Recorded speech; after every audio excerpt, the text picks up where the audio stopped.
Ќе преминеме кон нашата тема за вечерва, која што се заснова на Јован 9 глава.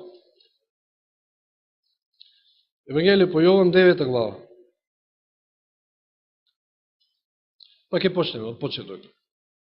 Значи Јован 9, од првиот стих. И кога заминуваше, значи, станал збор за Исус, виде човек слеп од раѓање. И неговите ученици го прашаа: Рави, кој изгрешил? Тој или неговите родители, да се родил слеп? Постоело верување кај евреите, а истото верување го делеле и апостолите, неговите ученици, значи, за жал, дека секој хендикеп, било каква болест е всушност казна од Бога, поради тоа што сте грешник. И замислите само каков живот имале тие луѓе, каков живот имале во општеството, како се гледало на нив во црквата, тогашната синагога. Значи, биле тотално маргинализирани, тргнати на страна, озборувани, што ли, каков ли све срам не трпеле. Овој човек се родил слеп. Истиот тој морал да помине низ тие маки. Кај евреите било распространето верувањето дека гревот се казнува во овој живот. Секоја неволја била сметана како казна за некое злодело, кој што го направил самиот страдалник или неговите родители. Вистина дека сите страдања произлегуваат од престапот на Божиот закон. Тоа е вистина. Но, таа вистина е извртена. Сатаната, зачетникот на гревот и на сите негови последици, ги наведува луѓето да гледаат на болеста и смртта, како тие да доаѓаат од Бога. Како казна, која самоволно се нанесува поради гревот. Затоа оној што го снашла некоја тешка болест или несреќа, морал да го носи уште и тој додатен товар, дека го сметаат како голем грешник. Замислете, токму ова ќе го подготви патот да Исус, на евреите да биде Исус отфрлен од нивна страна. Дали се сеќавате на оние стихови во, да отвориме за кратко, можете да држите прст овде, во Исаија 53 глава, на позната месијанска глава, Исаија 53 глава, и ги читаме оние, 3 и 4 стих. Беше презрен, отфрлен од луѓето. Че ова е глава која што целата комплетно зборува за Месијата, за Исуса. Беше презрен, значи, отфрлен од луѓето. Човек на болката, свикнат на страдањата, од кого секој го отстрануваше лицето. Беше презрен и за ништо го сметавме. Внимавајте 4 стих. А тој ги понесе нашите болести, ги зеде врз себе нашите болки, додека ние сметавме дека Бог го бие и го понижува. Ова гледиште е како резултат на тоа што било расширено меѓу народот, и верувале дека ако те снаоѓа некоја тешка казна, било што и да те снаоѓа каква болест или неволја во животот, тоа е затоа што Бог те казнува поради твоите греови.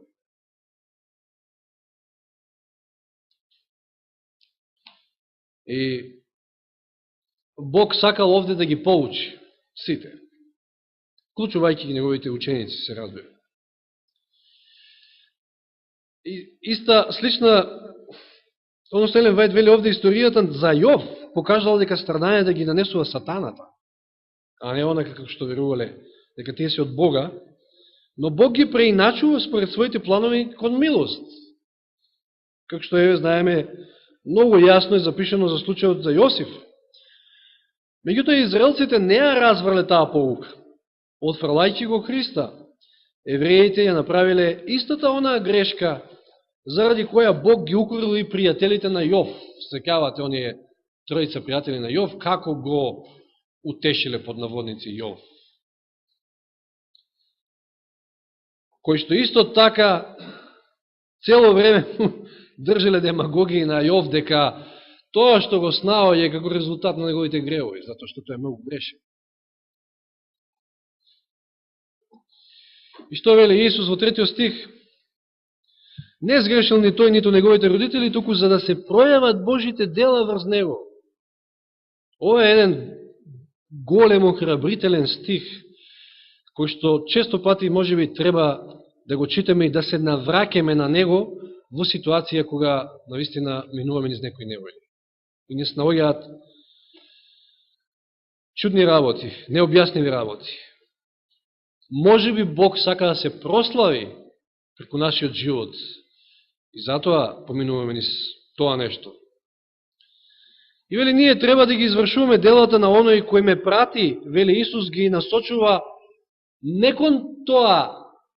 Значи, не е наше, сака да кажеме зошто се родил слеп, дали поради неговите гревови, дали поради гревовите на неговите родители, туку еве што е наше, доека сум во светот, светлина сум во светот, штом го рече тоа, се извинувам, ние треба, 4 стих, да ги извршуваме делата на оној кој ме прати, доека е ден, доаѓа ноќ кога никој не ќе може да работи.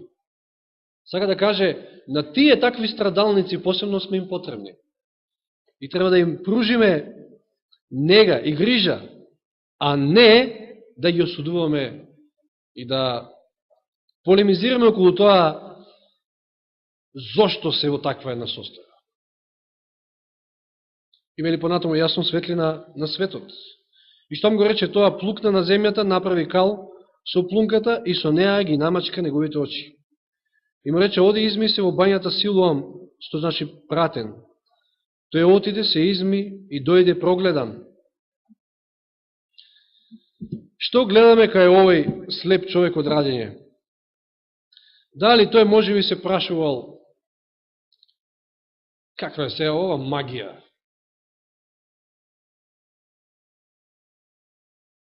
Кал, со кал на очите и ќе прогледам. Не. Едноставно покажал силна вера, тоа што му го кажале, тој го направил и прогледал. И сега веќе се случува на најинтересното понатаму. 8 стих. Соседите и оние кои го гледаа порано, кои што многу добро го знаат, соседите надобро ве познаваат од било кој друг, го знаат, значи како просјак, немал друг начин како да се одржи во живот, затоа што, како што кажавме, бил целосно тргнат на страна во, значи, најзапоставените класи на општеството и морал да проси човекот. И овие соседи велеа, зар не е овој кој седеше и просеше? Едни велеа тоа е, други велеа не е, а личи на него. А тој пак велеше јас сум. Интересно. Точно е дека слепиот човек прави поинакви движења, па и поинаков лик има слепиот од оној кој што гледа.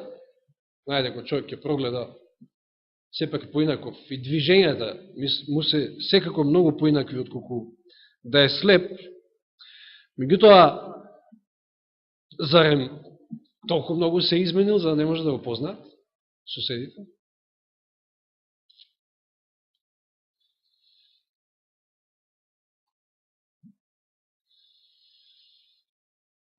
Интересно е, како што кажав, евреин, црквата немала никаков интерес за ваков човек и за таквите како него.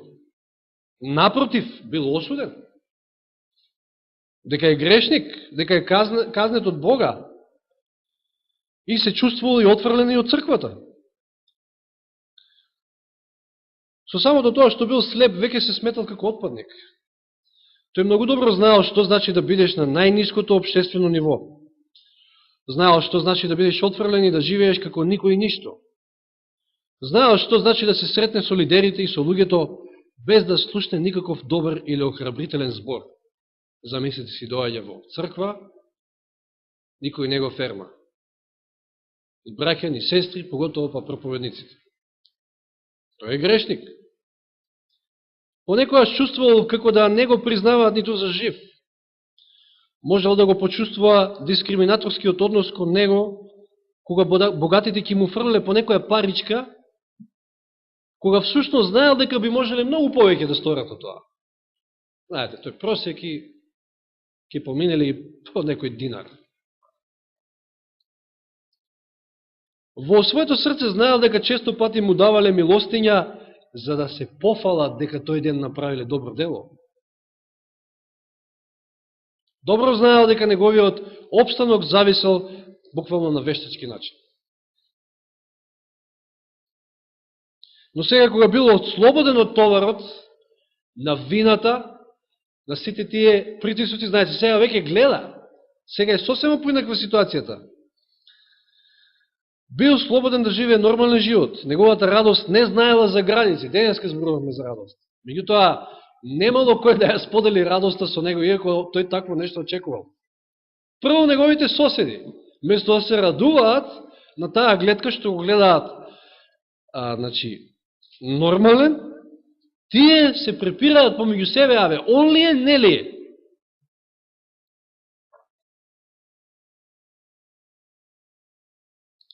Неговите соседи биле ладни спрема него и поставувале чудни и осудувачки прашања. Тие добро знаеле кој е тој. И однедадеж се конфронтирале со своето собствено неверие. Дали да го прифатат чудото како од Бога или не, тоа е клучното прашање. Дали оној кој што му помогнал на слепиот да прогледа е од Бога или не е?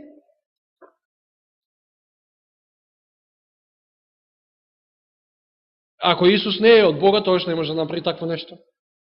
Што и подосна ќе го видиме во при неговата средба со челниците, со раководството на црквата, со фарисеите. И веројатно можеме тука да кажеме и дека многу е можно дека фарисеите, и како е можно, веќе расшириле толку многу гласишта, гласини меѓу народот за Исуса и за неговата секта, да кажам, под наводници. Мала група. Само за да избегнат понатамошен интерес на луѓе кон таа група, кон самиот Исус,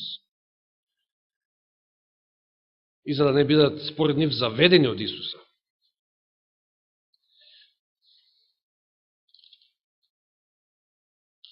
И тој им одговара овде во 11 стих што се случило и како се случило, иако е одговорил дека и не знае кој е тој кој што му помогнал да прогледа, затоа што се уште тој со своји очи не го видел Исуса до тој момент.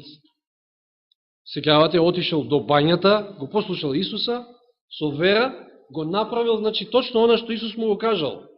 И видите, ова може да не поучи на фактот дека ако точно постапуваме како Бог не дал инструкции, тогаш секако дека ќе има подобрување во нашиот живот и сето тоа ќе води кон добро во нашиот живот. Го сторил тоа со вера и воопшто очи не му вишел на Исуса после тоа. И вели, не знам кој ми го даде видот, меѓутоа гледам. И им објаснил како дошло до тоа. И сега што се случи во 13 стих? Веројатно соседите, луѓето, го одведоа некогашниот слепец, 13 стих, при фарисеите. Зошто има секојаш луѓе кои што не сакаат да се замараат, па велат, ќе ме носиме кај водачите, тие са авторитет, тие ќе решат, тие ќе кажат што е и како е. Знаете ли дека токму поради ваквите ставови на евреите, тие всушност си го распнале Исуса.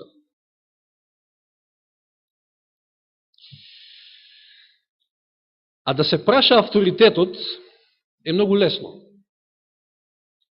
Нема потреба тоа да проучавате Библија, шикевија Библијата. Нема потреба да го прашате духот на пророштвото. Нема потреба да имате дар на разпознавање, нема потреба да имате, да ги испитувате духовите, дали се од Бога, како што вели самото писмо. Се што ви преостанува е да отидете да го прашате авторитетот и тој ќе ви каже што е и како е и ви ќе речете амин. Тоа е многу лесно. А денеска ги има толку многу такви.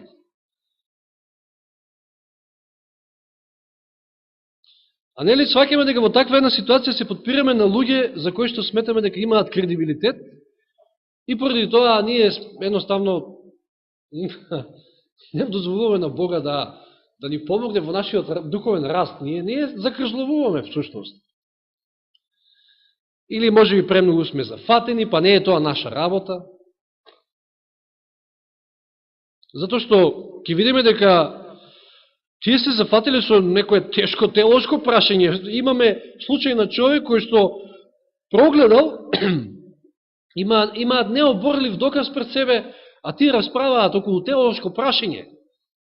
Тој што ти го дал видот е грешник, како може да го направи тоа нешто? И сега се расправаат, еве да читаме. Беше сабота кога Исус го направи кал и му ги отвори очите. Значи, еве сега проблемот е саботата. Како може, ако е од Бога, не би го сторил тоа во сабота. 15 стих, тојаш пак го праша и фарисеите. Како прогледал? Тој им рече, ми стави кал на очите, се измив и гледам.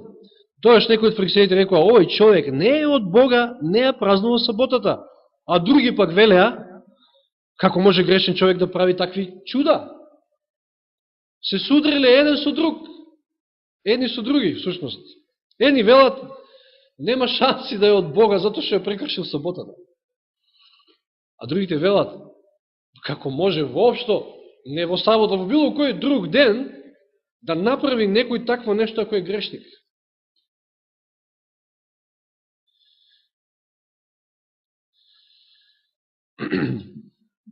И, плашејќи се да не отиде ова предалеку, ќе решат, па дај да го прашаме ние него, па онда ни каже. Кој е тој и каков е тој човек, што му го прогледал, значи, му помогнал да гледа. И настана раздор меѓу нив, 17 стих.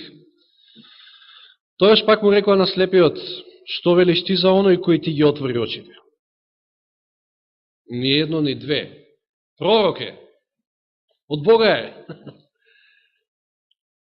Целото прашање, значи, централното прашање во оваа сторија е дали Исус е од Бога или не е. Дали е Син Божи или не е. А фарисеите ги користат сите можности за да го негираат Христа.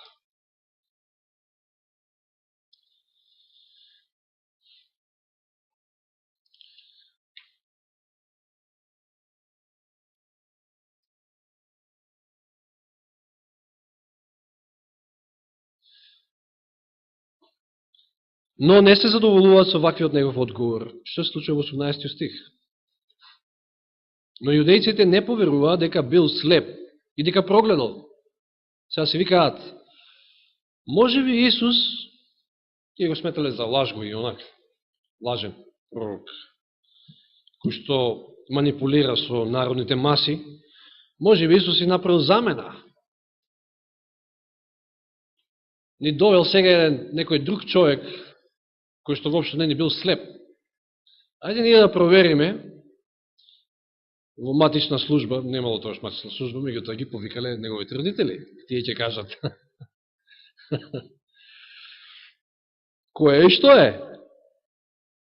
19 стих, односно 18. Јудејци не поверува дека бил слеп и дека прогледал, доека не ги повикаат родителите на оној кој прогледал и ги праша, велејки, дали е овој вашиот син, за кого велите дека се родил слеп? Како гледа сега? Две прашања. Неговите родители одговорија, знаеме дека овој е нашиот син и дека се роди слеп. А како гледа сега не знаеме. Прашање е колку искрен е овој одговор, дали тие како родители не разбрале, не слушнале од кого и како се случило ова да нивниот син прогледа.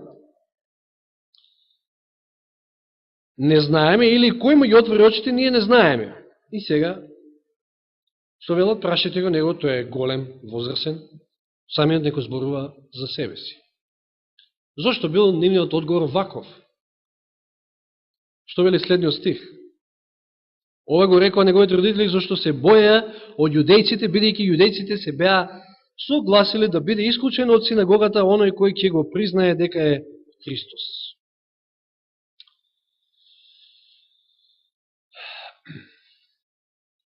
Дали вие може би познавате денеска некој што размислува на ваков начин? Знаете ли каква страшна работа било во тоа време да ве исклучат од црква? Готово. Ви сте изгубени. Нема спасение за вас. И родителите негови, кои што исто така биле таму негде на крај, воопшто не ги третирале како луѓе, затоа што овој бил слеп, веројатно или поради своите гревови, или поради нивните гревови, и така тешко живееле, и така тешко ги поминувале деновите и во цркви било каде, меѓутоа сепак, за да не ги снајде уште потешко, а најтешкото било да ги исфрлат од синагогата, тоа значи крај и нема спасение повеќе, тие ќе ја префрлат топката всушност на другата страна, ќе речат ние не знаеме, прашите си го него. Има денеска луѓе кои што место да ја кажат вистината, поважен им е нивниот личен живот. Отколку Бог и неговото дело. Наместо да стојат цврсто во одбрана на принципите, тие се прилагодуваат со сите компромиси кои навлеле во црквата за да не паднат под ничи сомнеш. Малкумина гледаат како црквите, училиштата и институциите прават нешта кои што се забранети од Бога или се спротив на неговата волја. Секојаш се неутрални во било какви судири и велат теолозите нека го решат проблемот. Омилени им се на своите пастори и старешини. Тие таквите секојаш им се омилени, најомилени на своите пастори. Секој има добро мислење за нив, бидејќи тие толку многу ја поддржуваат црквата, под наводници. Па сепак, таквата нивна неутралност Господ ја осудува. А за сметка на таквите, како родителите на овој слеп, другите, оние кои што се секојаш малкумина, кои што имаат храброст да укажат на гревовите, на компромисите и чекорите што ги прави црквата во компромис, оние кои што ризикувајќи си го угледот го нарекуваат гревот со неговото вистинско име, оние што живеат во хармонија со Божите совети и упати и чии глас со загриженост се крева секојаш кога во црквата се внесуваат погрешни учења, тие се критикувани, напаѓени, им се забранува секаков настап. Тие чувствуваат искрена жалост за гревовите во Божиот народ и се обидуваат да ги спречат истите, но се соочуваат со обвинувања дека се негативни, дека предизвикуваат проблеми и дека не ја поддржуваат црквата. И тие се маргинализирани од своите собствени браќа, кои ги озборуваат од задгрб, не се повикуваат на одбори или пак било какви црковни составници, бидејќи таквите едноставно не се вклопуваат во шемата на компромисите. Но сепак, токму тие таквите се почитувани од Господа. Сеќавате на овој цитат. Најголемата потреба на светот, би кажали и на црквата, е потребата од луѓе кои што не можат ниту да се купат, ниту да се продадат. Луѓе кои во длабочината на својата душа се праведни и честни. Луѓе кои не се плашат да го наречат гревот со неговото вистинско име, луѓе чија што совест е верна на должноста, како што магнетната игла му е верна на полот. Луѓе кои ќе стојат на страната на праведноста, па дури и небесата да се срушат. Такви не биле родителите на овој слеп. Веќе не е слеп, всушност. Се плашеле. Од кого всушност треба да се плашим? Знаете, обично се вели дека ако немате страф од Господа, тоа ќе имате страф од било што друго. Ама ако имате страф од Господа, тоа нема да имате страф од ништо друго. Пословици 9.10. Пословици 9.10. Стравот од Господа е почеток на мудроста и познавањето на светиот е разум. Еве, од кого треба да имаме страв? Знаете, на крајот, на времето на милоста и односно при оние последни случувања од историјата на оваа планета, сите ќе бидеме ставени на испит. Дали ќе стоиме цврсто, дали ќе подигнеме глас во одбрана на вистината или пак ќе ги свиткаме своите колена пред кипот. Ако имаме страф од луѓето, ќе го направиме на второто. Ќе се поклониме на кипот. Меѓутоа, ако имаме страф од Господа, немаме да имаме страф од ништо друго. А дури и животите да ги изгубиме.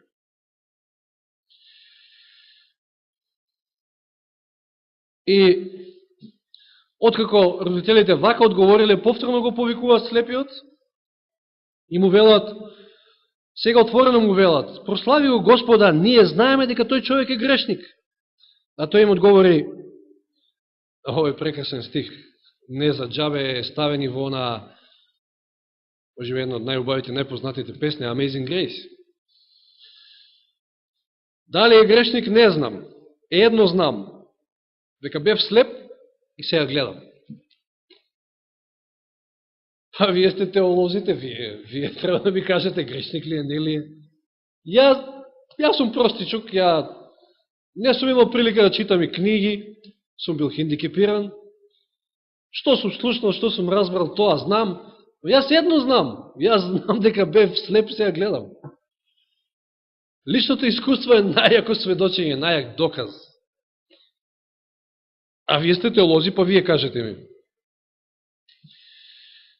И сега повторно го прашуваат, повторно досадни се, значи на вистина, како ти ги отвори очите. Им одговори 27 стих, веќе ви реков и не чувте ли? Што сакате да чуете повторно, да не сакате и вие да му станете ученици? Веќе почнува да се подбива отворено со нив, затоа што па и за подбивање се вакви луѓе, за ништо друго. Тој бил слеп, прогледал, а овие се поголеми слепци од него. Насловот на оваа тема не ја спомнав, меѓутоа се вика слепило. Кој е слепиот во оваа глава? Апостолите гледале? Учениците? Не. То ти погрешно свакеле како и целиот народ тогаш, дека слепиот е слеп роден заради неговите гревови или пак заради гревовите на неговите родители. Што не било вистина? Да не гледале неговите соседи. И тие биле слепи. Слепи од скептицизам. Да не гледале фарисеите, раководството на црквата. Тие биле слепи од својата религија. Од својот систем на верување. Можете да биете вие во член на некоја деноминација, а всушност да сте слепи токму поради системот на вашето верување.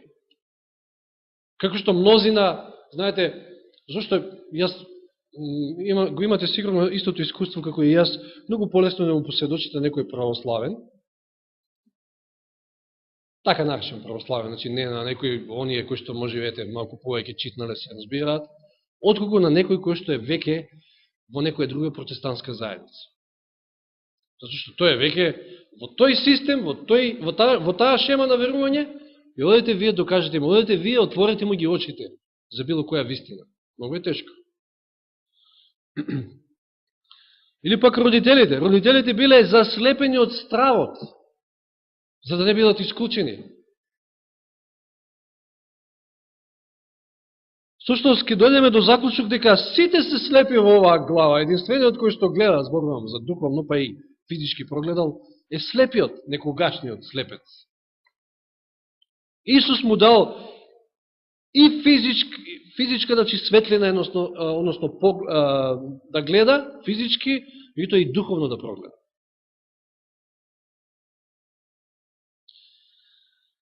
Откако си поиграл малку со нив, тие вели го укорија и рекоа, ти си негов ученик, а ние сме Мојсееви ученици. Не мешајте, не ставај со него, воопшто ние сме Мојсееви ученици. Како да Исус и Мојсей се посебни школи, имаат посебна вистина, различна вистина. Ние знаеме дека Бог му говорил на Мојсија, а од каде е овој, не знаеме. И сега, човекот им одговори и рече, тоа е чудното. Вие теолозите, Вие кои што сте учеле во рабинските школи, вие кои што тврдите дека се знаете, вие не знаете, не ви е јасно како можеше овој таквиот да ми ги отвори мене очите. Тоа е чудното што вие не знаете од каде е, а ги отвори моите очи.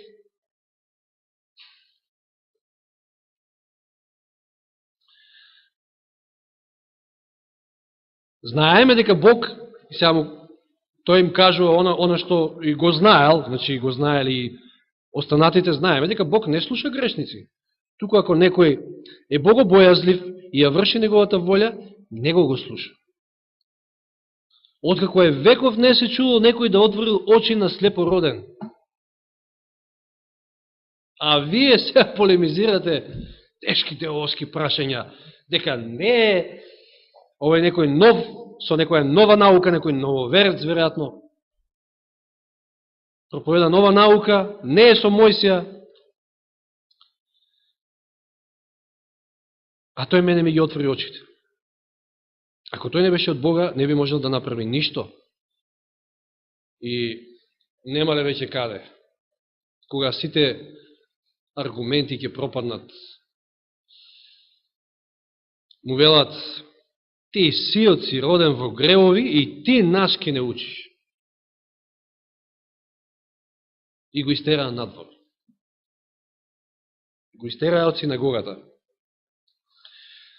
Дека оваа сторија е навистина охрабрителна пред се за една група како нас овде, е тоа што Исус внимателно следи кој ќе биде тргнат, кој ќе биде запоставен, кој ќе биде истеран од некаде.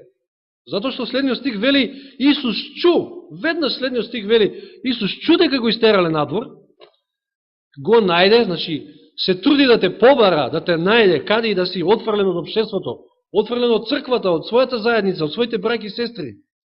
Ќе те најде и, како што му вели на него, ќе ти рече, веруваш ли ти во Синот Божи? Тоа е клучното прашање. Се друго е неважно. Тој одговори рече, а кој е тој Господине за да верувам во него? Исус му рече, си го видел кој зборува со тебе, тој е. Ова е за прв пат, значи слепиот, поранешниот слепец го гледа Исус со своји очи. И уште еднаш фасцинира со неговата вера. Верувам Господи, и му се поклони. Знаеме што значи ова. 3 месеци проучуваме поука за богослужение. Верувам и му се поклони. Што сака да каже Исус ова?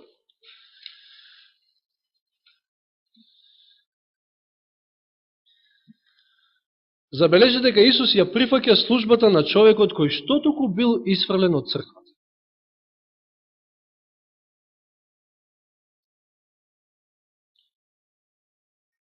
Никогаш не дозволувајте некој да ви каже дека поради тоа што сте исклучени или исфрлени од црквата поради Христа и вистината, дека со тоа сте всушност изгубени. Еве го случајот пред нас. Напротив, сите други се слепци во оваа глава. Дури учениците Христови. И тие требало да научат убава лекција од целата оваа случка. Единствениот кој што гледа е оној кој што бил исфрлен надвор. Меѓутоа не е исфрлен од Христа. Не е отфрлен од Христа. Напротив, тој веднаш се потрудил да го побара, го нашол и го примил во своето стадо. И што вели на крајот? Исус во 39 стих. Тогаш Исус рече, јас дојдов на овој свет за суд, да прогледаат кои не гледаат и да ослепат кои што гледаат, кои што мислат дека гледаат, се прават дека гледаат, мислат дека се знаат. Некои од фарисеите кои беа со него го чуја тоа и му рекоа, да не сме и ние слепи. Ова е прашање за секој од нас. Да не сме и ние слепи. Да не сме и ние слепи поради погрешно расудување, погрешно гледање на нештата. Да не сме и ние слепи ради скептицизам. Да не сме и ние слепи од религиозните правила, системот во кој што сме. Да не сме и ние слепи од страв.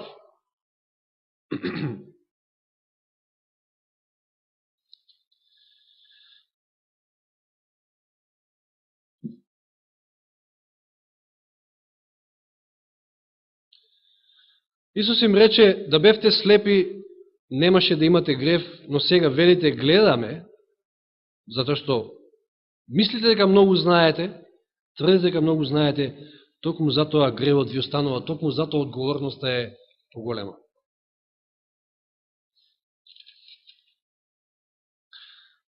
Целта може би главна ми беше да покажам дека